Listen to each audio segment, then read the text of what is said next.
Welcome to week 4 of the NFL season. This is the War Room, powered by Pro Football Focus and brought to you by DraftKings.com.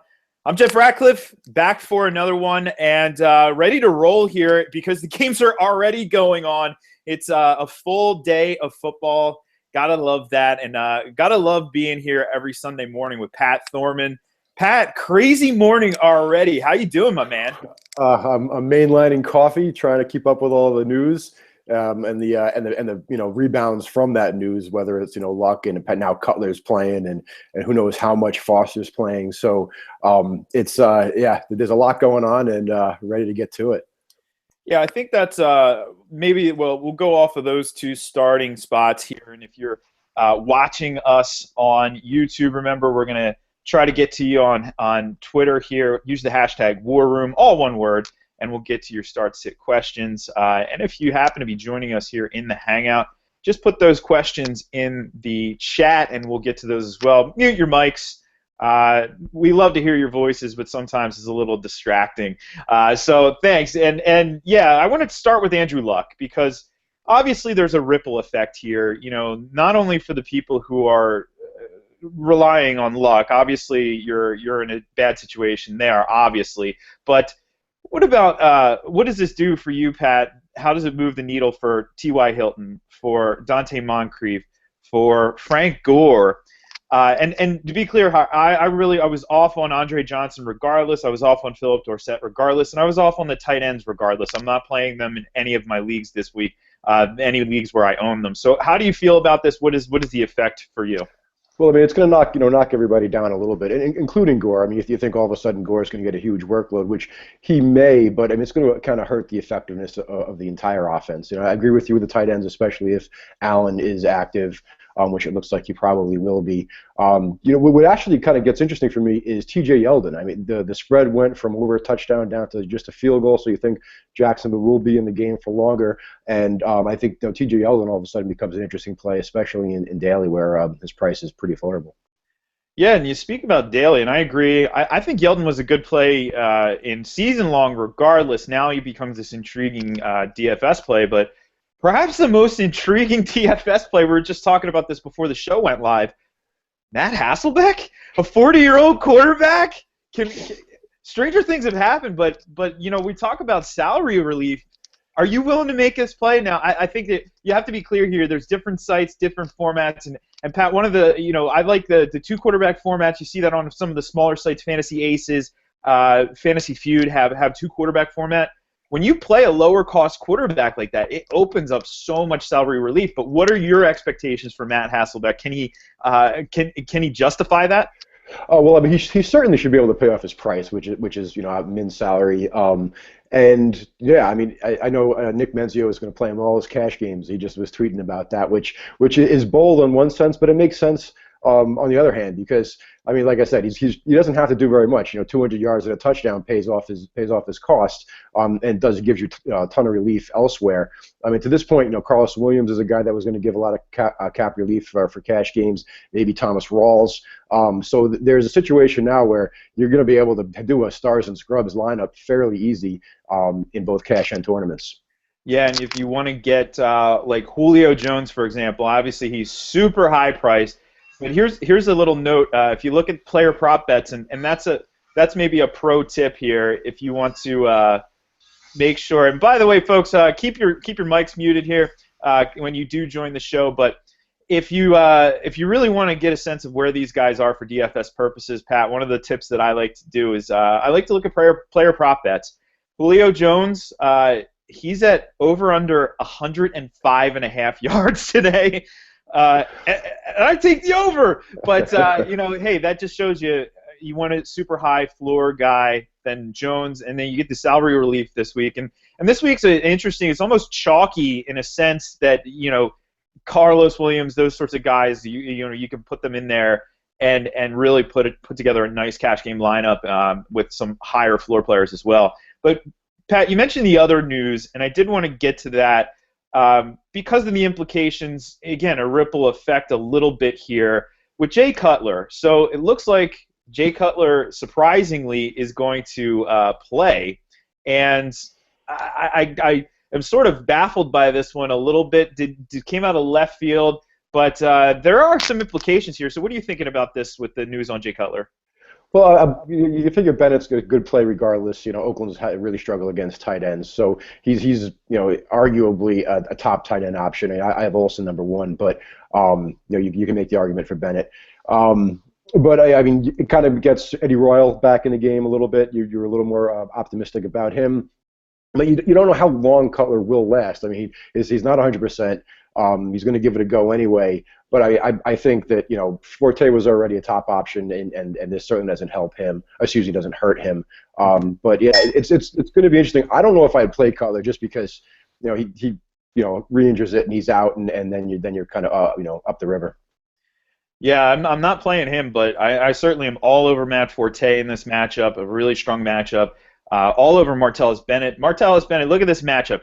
We have this Oakland Raiders defense, which they're very suspect at the linebacker position. Don't let Curtis Lofton and Malcolm Smith's tackle numbers fool you. They're not particularly good, and especially struggle in coverage. We have maybe the only player in that secondary who can potentially cover linebackers is Charles Woodson, and he's almost as old as Matt Hasselbeck, okay? So now I guess that's our measuring stick. But either way, hey, guys, by the way, Matt Hasselbeck, Charles Woodson, stay in the NFL, so there's still players who are older than me in the NFL. But you love this matchup because this defense made Gary Barnidge look like Tony Gonzalez, and so huge upside there for Martellus Bennett, and he's not the most expensive tight end for DFS purposes. So Pat, we're getting some information trickling in here, and the one piece of news here on the IDP side of the ball, I know some people are paying attention to that as well. Mychal Kendricks is going to start. He's active. Not a surprise. He was a full participant in practice all week. I've been saying this all week, and I don't think anybody is listening to me. Nobody listened to me last week when I said the opposite. Last week I said start Jordan Hicks. He was the number 2 scoring fantasy linebacker last week. This week I'm saying sit Jordan Hicks. He's not going to play enough to get you what you're expecting out of him. I've seen across the industry too, people are ranking him as an LB2, blowing my mind because he's supposed to rotate with D'Amico Ryans. I don't know how you could play him this week. Now, hey, does he go out there, puts up 10 total tackles, and I look like a fool? Sure, it's happened before. I look like a fool all the time. But you don't want to rely on this guy. I love Mychal Kendricks today too, by the way. So let's get into some of the news or the inactives, and also a little bit, there's a game going on too, in case you hadn't heard. So far, not getting a full report from across the league. Actually, you know what? Let's get to these questions before we get into these game by games. So George, our buddy George here, Pat, he's saying he's got a choice between Cam Newton or Tyrod Taylor. He also has that Jordan Hicks question, which I'm getting a lot. And I would play Quan Alexander over Jordan Hicks, by the way. But Cam Newton, Tyrod Taylor, Pat. Tyrod Taylor, a guy who's certainly exceeding expectations, but the running quarterback, and the formula is simple here. 40 yards rushing is the equivalent of a passing touchdown in most leagues. Taylor is certainly capable of doing that, so that boosts his value in 4-point passing leagues. But can you start him over Cam Newton? No. I mean, I have Taylor fairly high. I think he's my QB7, but I think they have Newton QB3. They're both running quarterbacks, so that doesn't give Taylor the edge here. Newton didn't get to face this Tampa Bay defense last year when blanking on his name, the backup quarterback, Derek Anderson, lit him up. So I think Newton's in a great spot. I think he pairs well with Olsen against the Tampa 2 defense. So I'm all over Newton, and though Taylor's a good play, I would start Cam. Yeah, I do agree with that 100%. And then a question here. Boy, this is scraping the bottom of the barrel, Rob. Blake Bortles, Matt Hasselbeck, who he calls Haas, Hass. That's an avocado, right? And Jay Cutler, really, really scraping the bottom of the barrel. I think I'm fading Cutler here. And then so it comes down to Bortles and Hasselbeck, and honestly, I might roll the dice on Hasselbeck just because of the weapons he has and the matchup that he has today. What do you think about that one, Pat? It's close. I think I have Bortles a little bit higher in the rankings, but it's really kind of a coin toss. Geez. I mean, Vontae Davis should be on Allen Robinson, although I think Robinson has a chance. I'm gonna go with Hasselbeck because I think Jacksonville is gonna try to run it with Yeldon early and try to keep it close. Yeah, and let's be clear, this is super close. It's not a decidedly one way or the other. But I will say that Hasselbeck is projecting out. Mike Clay in his update this morning projecting out at almost 250 yards passing. So you figure he gets you 250, he gets you a touchdown pass. I mean, there are worse things that can happen. So I like the floor at least. Surprisingly enough, I can't put Pat. I like Raiders this week and Matt Hasselbeck. But anyway, welcome to 2002. Right? Who was that? Who was that quarterback they had back then? Rich Gannon. Rich Gannon. There you go. That's good Rich Gannon knowledge right there. Eric Clemens has a question for us. He's saying Golden Tate or Nelson Aguilar. And this one is a really interesting one, Pat. Ordinarily, it would be Tate automatic, but we know this is a brutal matchup for the Lions going against the Seahawks in Seattle. Nelson Aguilar, great matchup, the best matchup he's seen all season. Do you roll the dice with Aguilar, or do you just go with Tate here? I would look at my matchup this week. If I'm confident in the rest of my guys versus my opponent, I'd go with Tate because he's a little bit safer. If I needed that home run, I'm going to go with Aguilar. The latest report that I saw just before is the winds are a little bit higher than we thought they were going to be this morning, 15 to 20 sustained with some gusts to 30. So that's going to affect passing to a degree. So I think Aguilar is the upside shot. Tate's the safe play. Yeah, I do agree with you there. And sometimes you have to play those dynamics out when you do make your roster decisions. Are you a dog? Are you a favorite? What do you need? Do you need a big week? Do you need a safe week? So Aguilar, definitely a lot of upside. An intriguing GPP play. I wouldn't even be opposed, as crazy as this is, to stacking him with Sam Bradford. That's differentiation for you. And Jordan Matthews. Yeah, exactly, and Jordan Matthews. All right, so we kind of covered this Colts-Jaguars game for the most part already, and no huge shockers here. We should know Dwayne Allen is inactive, according to the active-inactive report. Doesn't move the needle for me. The Colts' offensive line is not good. That means that tight ends have to stay in and block more frequently than they ordinarily might have to. I don't like Coby Fleener. Pat, what are your thoughts on this guy, Coby Fleener? I had moved him down pretty far, so I'm going to give him a little bit of a bump back up because I assumed Allen was going to play. But I agree, he's not a guy that I'm rolling with. There's enough others, especially in DFS, and there's cheap enough tight ends that you have a much higher ceiling with a lot of guys that you can certainly afford. Absolutely. And speaking of DFS here, Troy has a question. Troy, he has a question about Amir Abdullah. And in DFS, do we think his ownership is going to be lower? And Pat, I'll take the lead here. I do. I mean, the matchup is tough, but the opportunity is certainly going to be there. We could see a little bit of Zach Zenner in this game, but we should see a lot of Abdullah on early downs. But Pat, we're seeing this across the league. One of the things that people aren't maybe necessarily paying entirely too close attention to is the third down back. And look how many guys this is. Okay, so we have Theo Riddick. We have Lance Dunbar. We have Chris Thompson. We have Benny Cunningham. I mean, the list goes on and on and on. This is a really common theme now across the league where these guys are coming out. Bilal Powell, another one, who come out and play third downs and get a lot of action. Even in minimal snaps, we're still seeing some of these guys really rack up. Lance Dunbar didn't play a lot last week and had 10 targets. I mean, so... What do you think about Amir Abdullah, the matchup, and then would you maybe roll the dice on him for GPPs? I guess that's probably what the question is. Yeah, well, it would certainly be a contrarian play because if you're going to be paying down for a running back, there are cheaper plays. You mentioned one of the guys, Benny Cunningham. He paid his salary week one against Seattle, so it's certainly in play. And I think Abdullah is a much more dynamic back than Cunningham is. So if he does get a crease, he does force a missed tackle. He can take it 50 yards.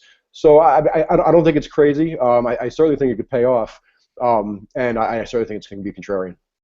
Yeah, I do agree. I don't think I don't have any exposure to Abdullah this week at all. That matchup just not fun. Gonna do some of like we do the inactive reports. So where I'm seeing games, I got the Tampa Bay Carolina game. And on the Carolina side of the ball, Luke Kuechly, we know he's out. But Thomas Davis is active. I was getting some questions about Thomas Davis regarding, hey, is he going to be active? Is he not? Should I use him? He's going to be active, absolutely. He was probable all week, so it's not a huge surprise that he's going. And he's a very strong play. He will be the primary guy. We're not going to see A.J. Klein out there in an every down role. So Thomas Davis, a back-end LB1.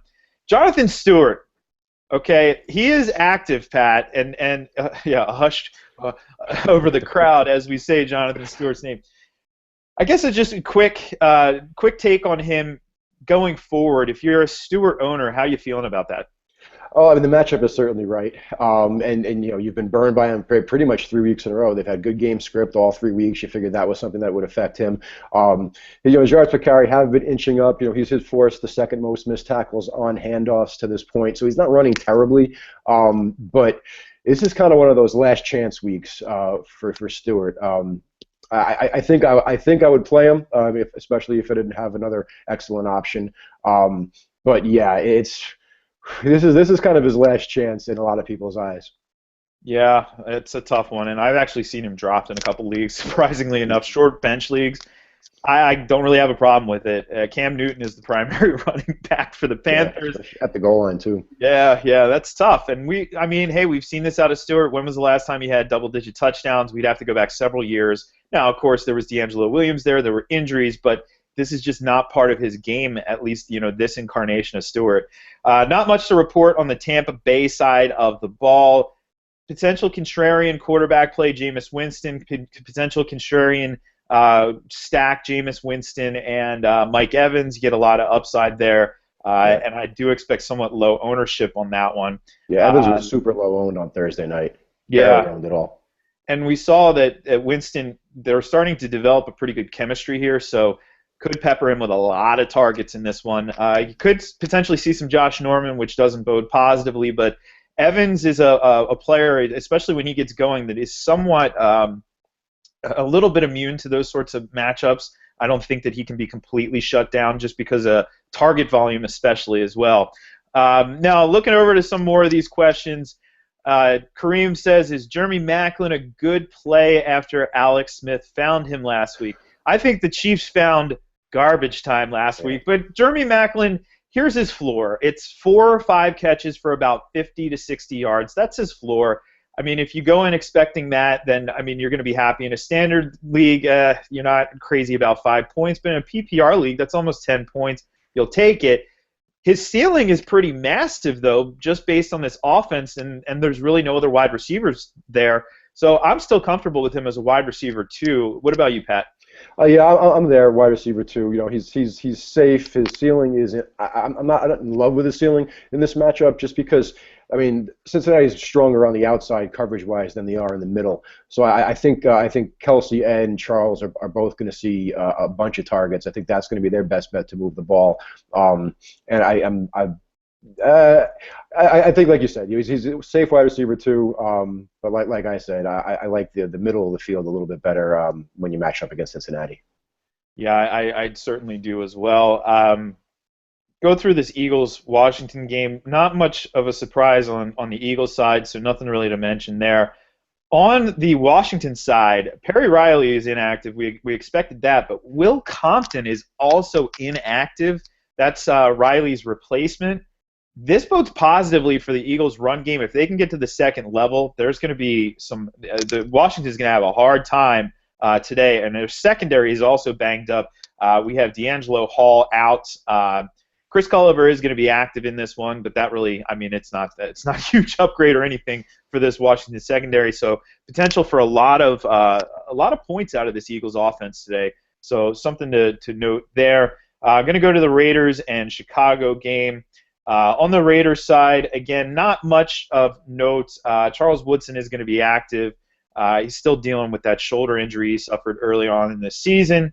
Chicago, Jay Cutler is officially active, so that's, we had heard, maybe, maybe not. It's official. And Alshon Jeffrey officially inactive. We knew that one was coming. We already talked about this one a little bit, but just wanted to update everybody there. So, Pat, one of the things people aren't really talking about this Kansas City defense is that Sean Smith is back. So Chris Chris actually asks us about this.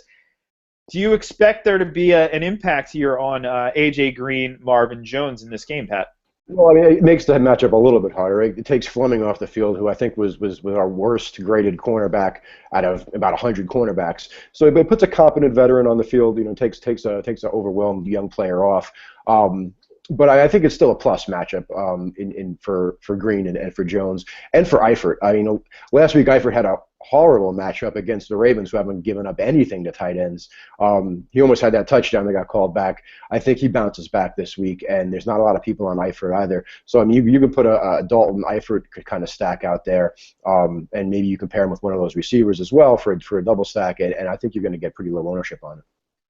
Yeah, that's a very, very sneaky one right there. Buffalo Bills, New York Giants injury. I have the Bills report at least here, and no huge shocker with LaShawn McCoy, Sammy Watkins inactive. Not a big surprise, but the Carlos Williams effect. And Pat, we got a lot of questions about Carlos Williams on the Sirius XM show this morning.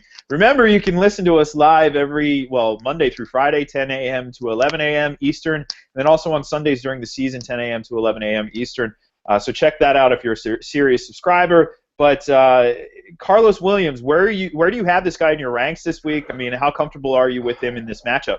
I have him up there as a mid-tier running back one. I'm almost have 100% exposure to him in DFS, even in GPPs. I think he's just kind of a free play that so many people are going to be on. And if you fade him and you miss, you're kind of you're in bad shape. Your only worry is Boobie Dixon puts in 1 or 2 goal line touchdowns and that kind of ruins your day. But he's going to get plenty of work. He's got a good matchup against the Giants. I'm all in on Williams, which I think is pretty much the common approach.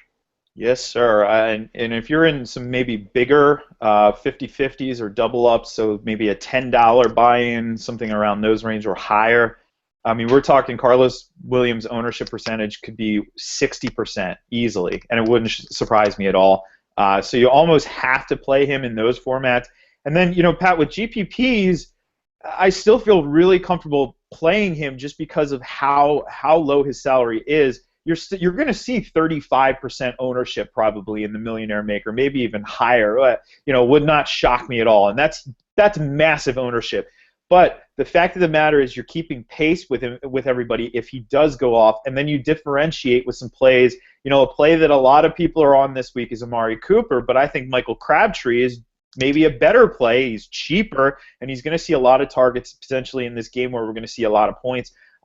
Ty Montgomery, a differentiation play. Again, a high over-under with a poor secondary. So a lot of really intriguing plays. But one other set of inactive actives that I want to go through here.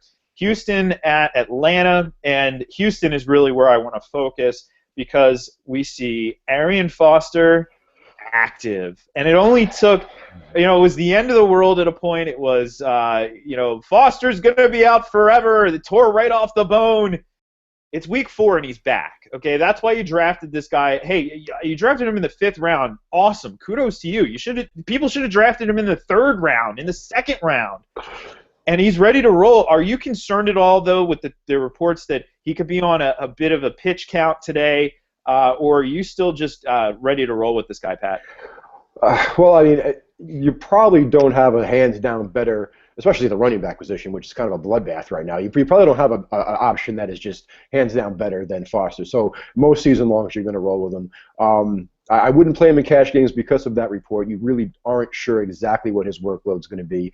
I would imagine he's going to be effective because he's not a guy that's going to come back and play if he's kind of half there. He's going to make sure that he's 100% effective when he is step on the field, when he does step on the field. So I'm comfortable with him in season long, not in cash games, but I will have a couple of GPP lineups with him.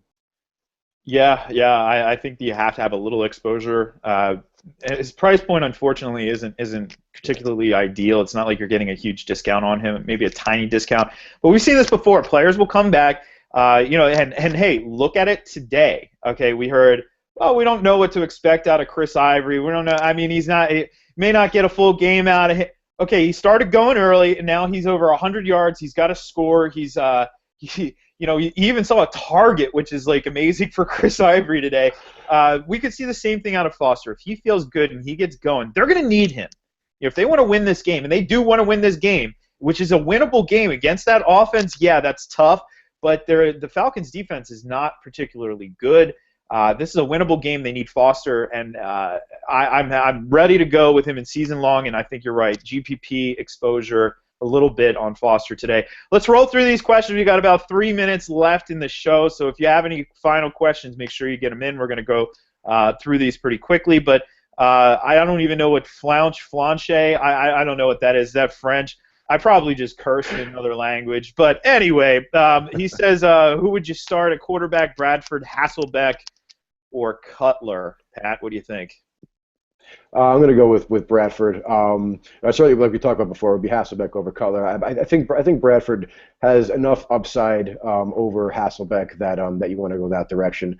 So he's not throwing the ball down the field very far anyway, so I don't know how much the wind is actually going to affect his passes. So Jordan Matthews has a great matchup in the slot. I think Bradford is the play there.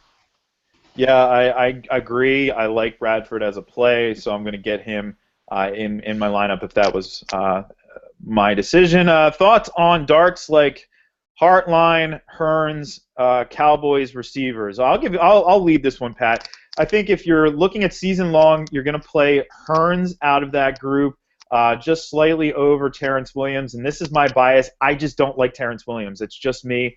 You'll get a good game, and then you get 4 bad games. If you're talking about GPPs, Bryce Butler, okay, you could get a 0 out of him, but you could also get 120 yards and 2 touchdowns very, very easily. Bryce Butler, a preseason all-star, and I do like him as a sneaky GPP play. I expect really, really, really low ownership on him. Pat, any thoughts there?